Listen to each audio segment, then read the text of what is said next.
Good morning, class. This is Mr. Walker here coming to you with your lesson for today. We are talking about similar triangles. So, hopefully by now you went through your similar figures notes and now you're coming over to here to catch the next dose of some math. So, let's get into it, people. All right, so just as a reminder from our notes for similar figures are two figures that are similar. And that is if and only if the corresponding sides are proportional and the corresponding angles are congruent.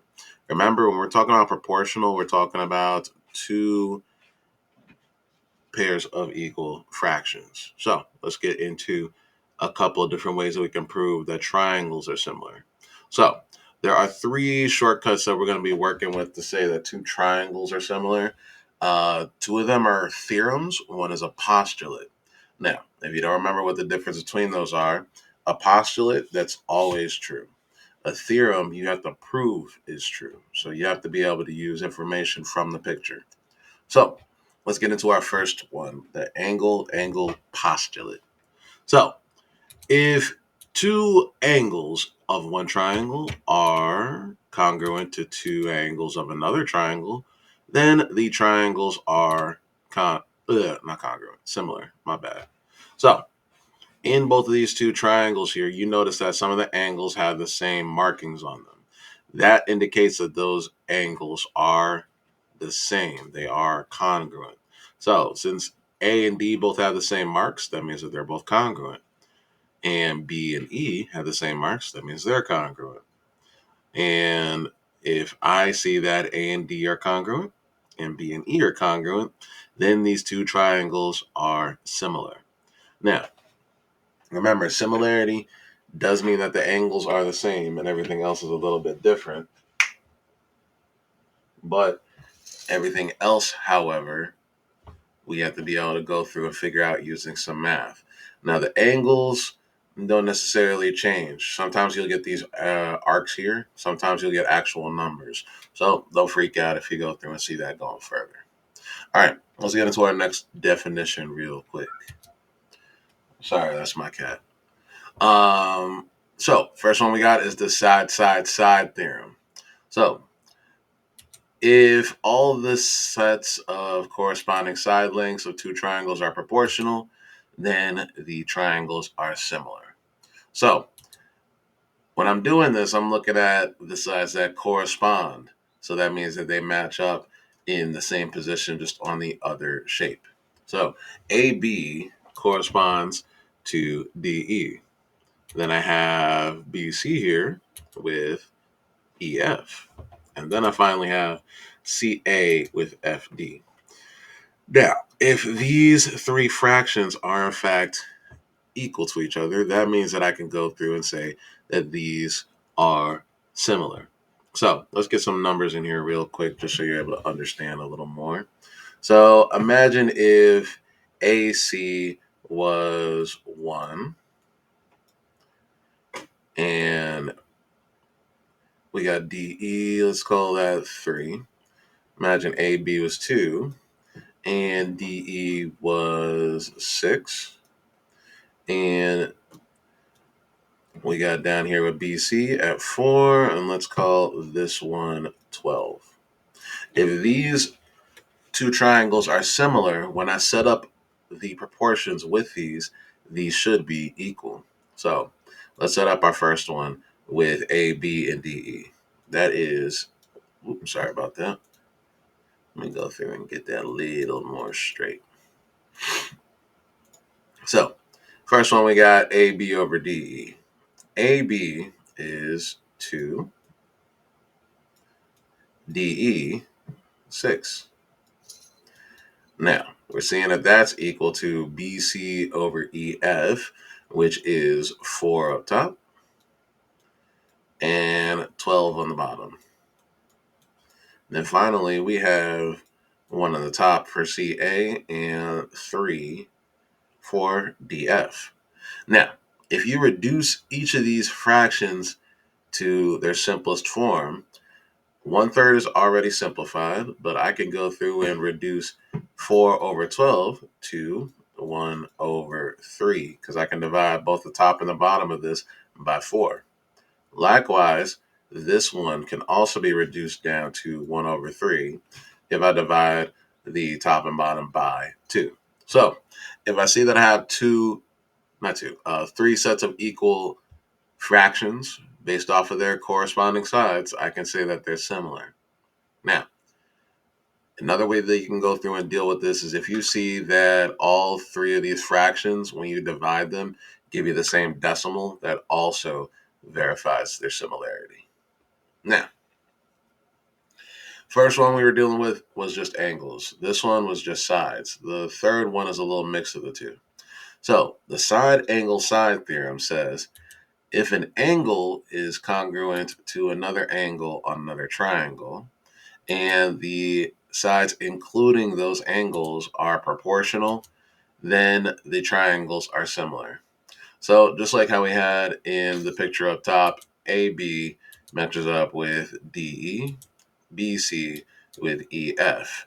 In between them, we have the same angle, B and E. So if I see that same configuration, that means that these are going to be similar. And just like how we dealt with the fractions up top, you would be dealing with these fractions here on the bottom. All right, people, let's get into a little bit of practice. Now, these two questions up top, these are from the We Do It on your paper. The ones on the bottom, those are from the I Do It. I will be going over all of them, but I would like for you to pause the video for the I Do It and the practice on the bottom so that you can at least give it a good old try. So let's deal with our first one here. Over here, we're trying to figure out if the triangles are similar, and if so, state the shortcut. So things to notice.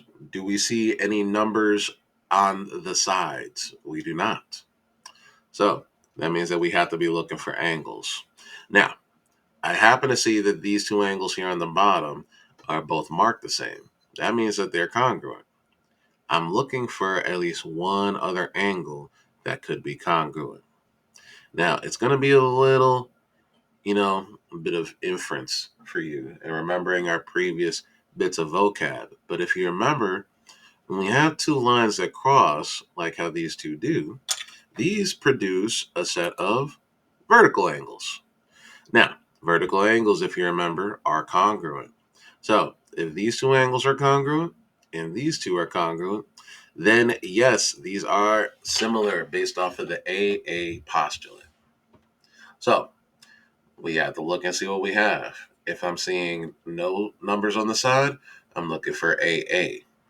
If I'm looking for AA, that means I have to be able to go through and prove that I have two angles. All right. Our next example over here, we notice that two of the sides have numbers, but the third one doesn't. But it have these two right here. This 68 and this 68 are the same, and the sides that are given to you are the sides that make up that angle. So we're trying to prove that these are similar using our side angle side postulate. So in order for me to do this, a good idea for us is to look at what the numbers are and to compare them between the two triangles. See, I see over here, I have 18 and 9. Over here, I have 42 and 21. I know that 9 is a smaller number, just like how 21 is. 18 is the larger one, just like this one is. This means that the large side here will go with the large side here in its fraction, and the small side here with the small side here with our next fraction. So our fractions are 18 over 42 and 9 over 21. So when we go through and check this, I will know that I can reduce both of these here by 3. This will give me 3 up top and 7 in the bottom, which I can also get over here if I divide the top and bottom by 6. I will get 3 up top and 7 again on the bottom. Because those fractions would in fact be equal when I reduce them, Yes, these are similar based off of the SAS theorem. All right. So hopefully I'm not going too fast. If I am, you could always slow down the speed in the video and then, watch it that way. Now, when we go through and look at the bottom here, I don't see any angles for the I do it part of our paper. So that means we have to verify the similarity using our proportions. And just like how we did over here, we're going to match up the sides based off of how big they are in each triangle. So I see I got this small triangle right side up, this big triangle upside down. I'm going to know that the small sides are going to go together in their fraction. The side that's in between will go together, and the two big sides will go together. So I have 6 over 9, 7 over 10, and 8 over 11. Now, if I look at these, I already know these two here cannot be reduced. And even though this one can, it's not equal to these two. Because of that, that means that these are not similar. So make your fractions up, double check to see if they're equal. If they are, that means you could say that this is similar based off of the SSS theorem. But if not, they're not similar, and you move on. All right, let's try one more here. Next one, we got three sides here. Our small sides go together. Our big sides go together. The one that's in the middle goes together. So we have 8 over 48, 12 over 72, and we have 14 over 84. Now, each of these, when I look at them, can be reduced down to 1 over 6. Because I can divide each of these by whatever's in the top and divide that same number into the bottom when I check it in my calculator. Because each of these are in fact equal, yes, they are similar, and that is based off of our side theorem. All right.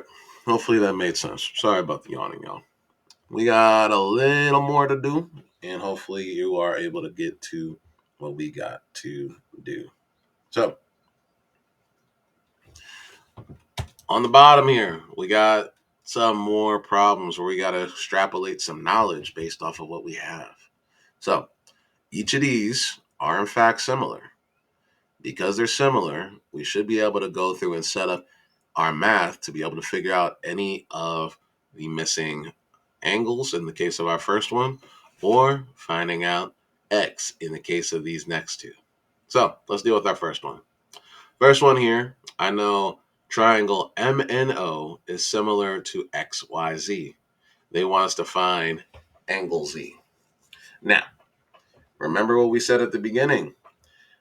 All of our similar figures have congruent angles and proportional sides.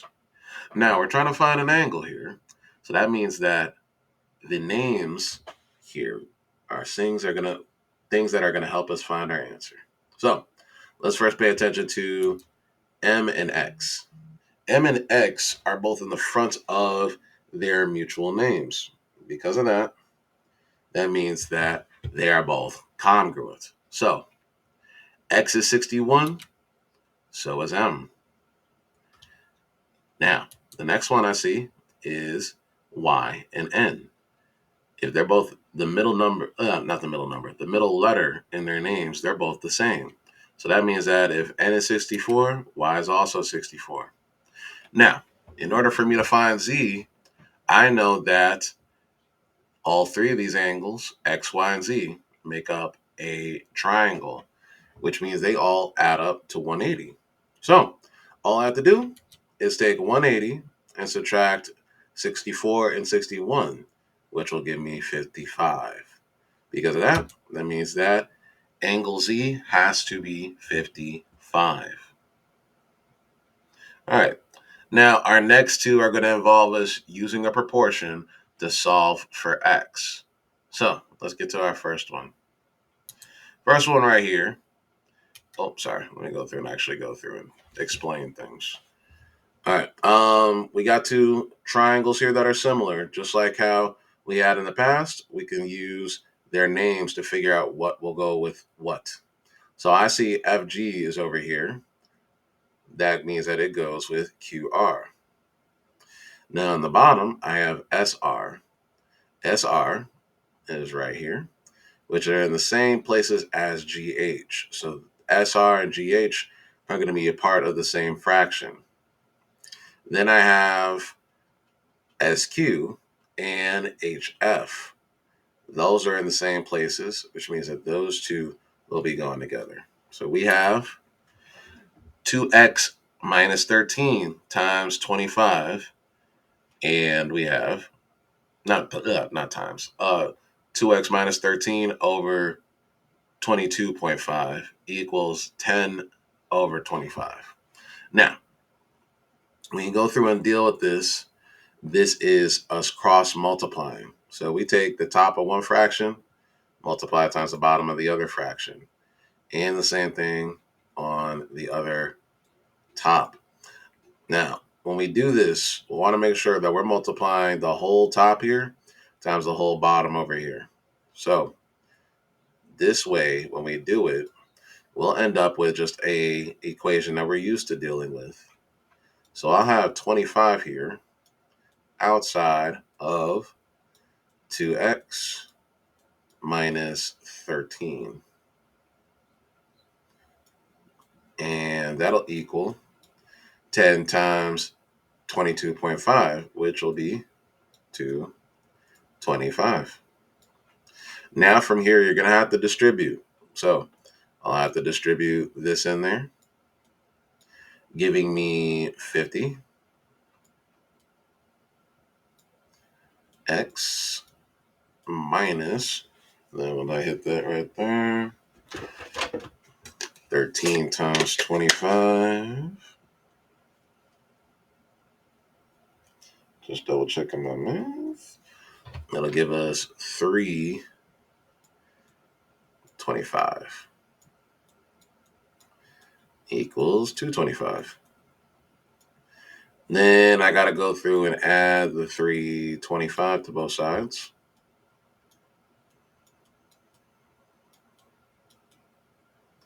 And this gives me 550, I believe. Let me double check. Yep, 550. So I have over here 550 equals 50x. I need to give 550 to be divided by this 50 here.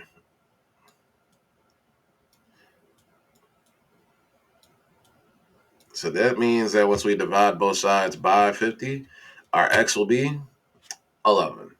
Now, as always, check your answers by plugging stuff back in, and then make sure that your math all works out. Now, I've already gone through and done that, but our final thing is that we need to go through and figure out what HG is. HG is the part that has our x, so we have to plug that back in. So I have 2 times 11 minus 13. 11 minus 13 means that HG is 9. Now, we'll give you this last one right here, how to set it up, but you're going to have to go through and follow the same steps that we did over here on the previous one to knock it down. And I'm going to catch you later after that. So CAT and DOG are similar. That means that I know that I'm looking for X first, which is on the CA. CA is in the same place as DO, which means that I will have 3x plus 1 over 70. I can use any of the other two sides that match up. So for me, I'm just going to use TA and OG. TA is 15, OG is 42. So I got this proportion here. Now you're going to have to cross multiply and solve just like we did on the previous one. And then you're going to have to plug that back in. So I'm going to leave that to you. And I'll catch you guys next time on Dragon Ball Z. Y'all have a good night, good evening, good morning, whenever you're watching it. And I'll see you later.